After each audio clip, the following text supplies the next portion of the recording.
Is my only prayer. Your eyes got my heart falling for you. Good morning everyone, बेहद स्वागत है आपका छाया study point पर। तो आज हम क्लास 12 की हिंदी पढ़ेंगे। अभी यहाँ पे हमारा अंतरा बुक का फर्स्ट चैप्टर है, देवसेना का गीत, काव्य खंड है ये। तो ये जयशंकर प्रसाद द्वारा रचित है। तो आइए देखते हैं कौन थी देवसेना।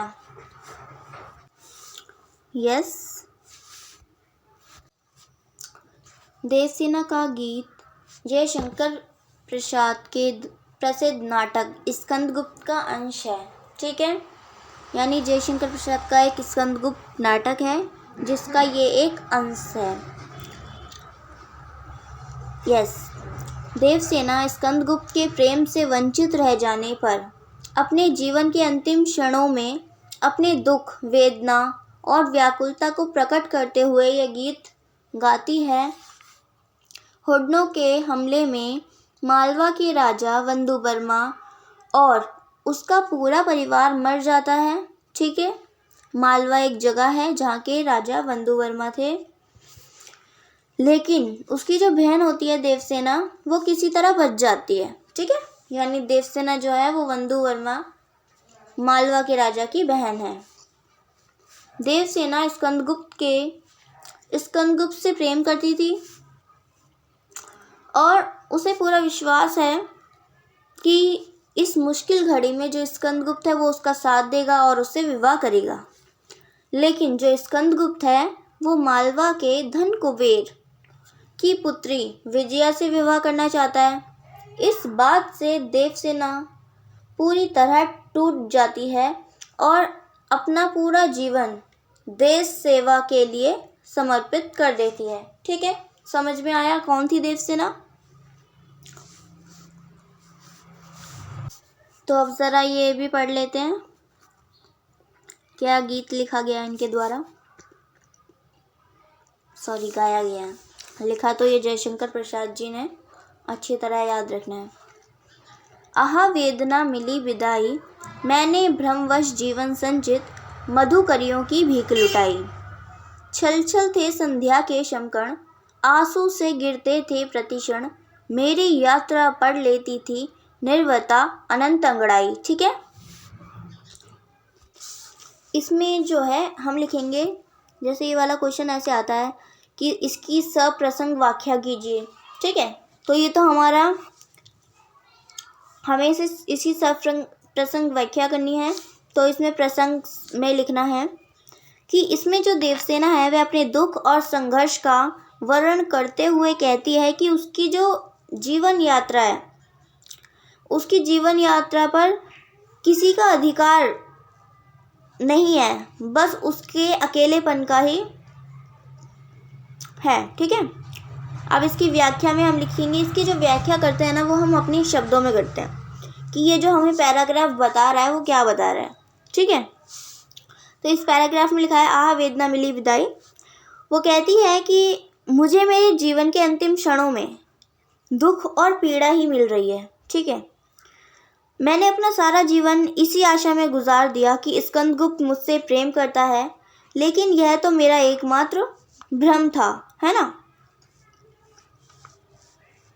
नेक्स्ट है कि इसी कारण मैंने अपने जीवन को देश सेवा के लिए समर्पित कर दिया, अर्थात अपने जीवन के जो मधुर यादें हैं मैंने उनको दान कर दिया।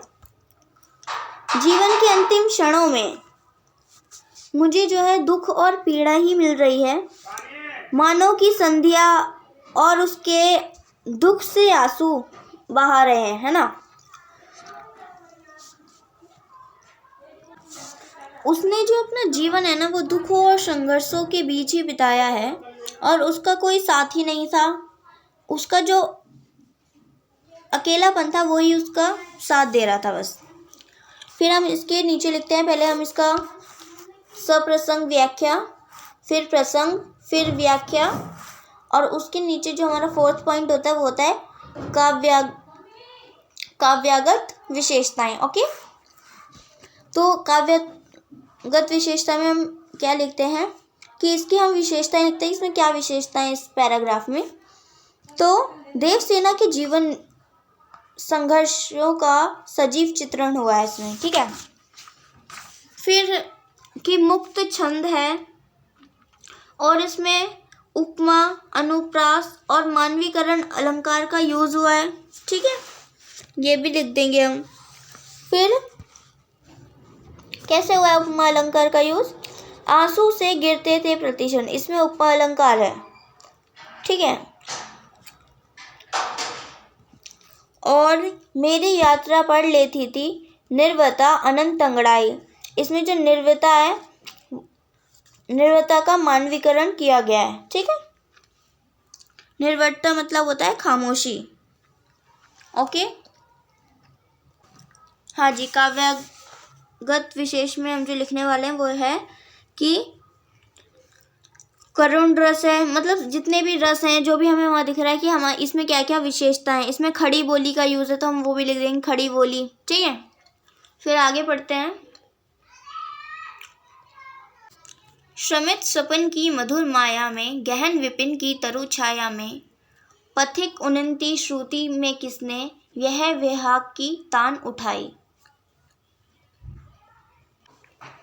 लगी शतक्षण डीठ थी सबकी, रही बचाए फिरती कब की, मेरी आशा आहा बावली तूने खोदी शक्ल कमाई।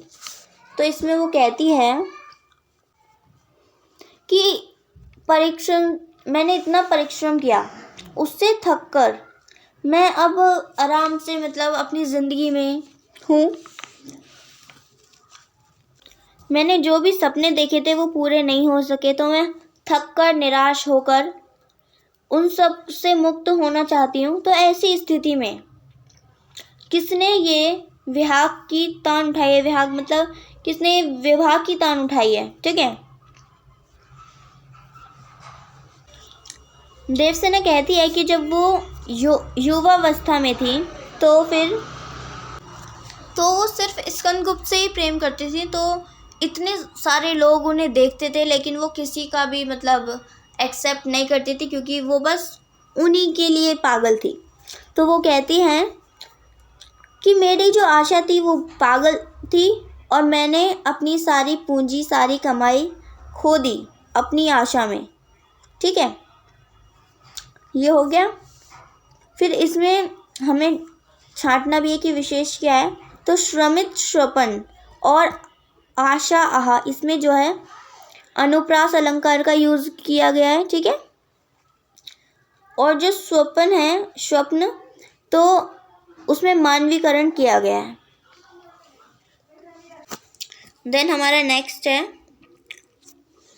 चढ़कर मेरे जीवन रथ पर, प्रलय चल रहा मेरे पथ पर, मैंने निज दुर्बल पथ बल पर, उससे हारी होड़ लगाई, लौटा लोए अपनी थाती, मेरी करुणा हा हा खाती, विश्व ना संभलेगी ये मुझसे, इससे मन की लाज गवाई, ठीक है। यस, तो इसमें क्या होता है, इसमें देवसेना के हृदय की समस्त वेदना, व्याकुलता और बेचैनी का वर्णन किया गया है। वह अपने वेदना में क्षणों को याद करती है और इस गीत में स्कंदगुप्त के विवाह प्रस्ताव को ठुकराने के बाद देवसेना अपने जीवन में आने वाली कठिनाइयों का वर्णन करती हुई कहती है कि मेरा जीवन रूपी रथ पर चढ़कर विनाश व मुसीबतें मेरे साथ हमेशा चलते रहें, है ना। अर्थात मैंने जीवन भर दुखों को झेला है। मैं उनसे लगातार होड़ करती हुई, संघर्ष करती हुई निरंतर आगे बढ़ती रही, जबकि मुझे पता था कि उनके सामने ना मैं बहुत ज़्यादा कमज़ोर हूँ, उनका मुकाबला नहीं कर पाऊँगी। फिर भी मैंने उनसे जीवन भर मतलब मैं टक्कर लेती रही, ठीक है। देवसेना स्कंदगुप्त को संबोधित करते हुए कहती है कि हे राजन, अब मेरे हृदय की करुणा रागिनी हाहाकार कर रही है, अर्थात मैं बहुत अधिक दुखी हो रही हूँ। आप जो भी अधिकार मुझ पर रखते हो उसे लौटा लो, क्योंकि मेरा मन बहुत अधिक व्यवस्थित हो गया है, यानी मैं बहुत अब व्यवस्थित हो गई हूँ, हाँ व्यस्त हो गई हूँ। अब इसे संभालना मेरे वश की बात नहीं है। इसी कारण मैं अपने मन की लज्जा की रक्षा भी नहीं कर सकी और आपके सामने उसे खो बैठी।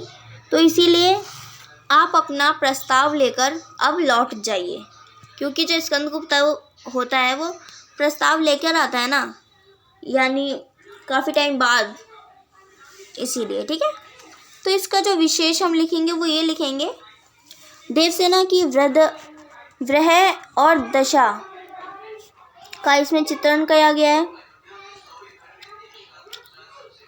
मुक्त छंद की रचना, छायावादी रचना, करुण रस का यूज़ किया गया है, रूपक अनुप्रास और पूर्णरूपी प्रकाश अलंकार का भी यूज़ किया गया है।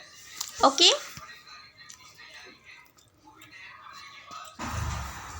Okay guys, thanks for watching this video. और कैसा लगा आपको ये चैप्टर, प्लीज़ कमेंट सेक्शन में मुझे आंसर कीजिए। और अगर आपकी कोई भी क्वेरी इससे रिलेटेड होती है तो मुझे बताइए। बाकी ये चैप्टर अब आपका ख़त्म होता है। कविता वैसे तो थोड़ी कुछ ज़्यादा ही अजीब सी है, लेकिन ठीक है, आपके 12th क्लास के पर्पज़ से ही वो दी गई है आपकी बुक्स में। Okay, thanks for watching. मिलते हैं नेक्स्ट वीडियो में नेक्स्ट चैप्टर के साथ।